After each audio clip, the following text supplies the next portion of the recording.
Part 6. The Storm.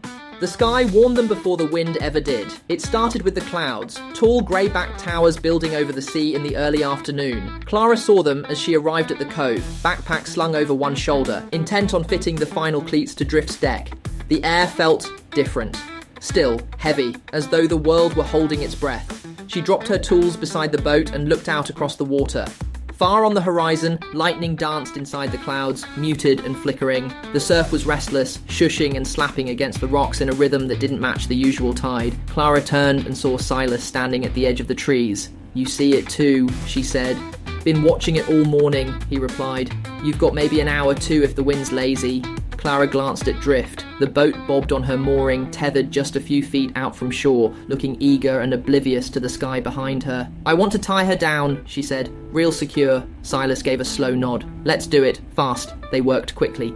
Clara unspooled fresh line from the toolbox while Silas tied reinforced knots at each mooring point. They lashed the mast down, wrapped the sail tight, and checked every seam.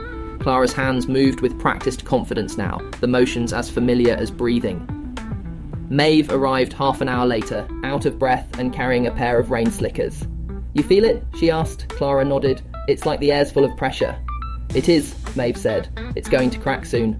Together, the three of them checked and double-checked every anchor. Silas even drove a spare line into a rock on the shore with an iron spike, muttering, "Overkill's better than heartbreak."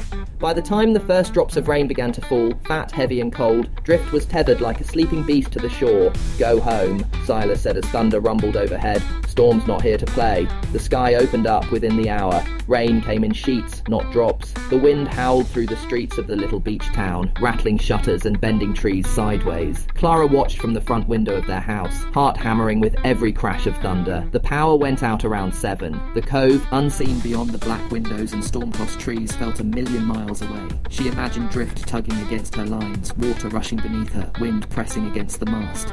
"Do you think the boat's okay?" she asked her father. He glanced up from his phone, the flashlight casting deep shadows over his face. "I think anything left in that cove right now is having a rough time." Clara said nothing. She just stared into the dark.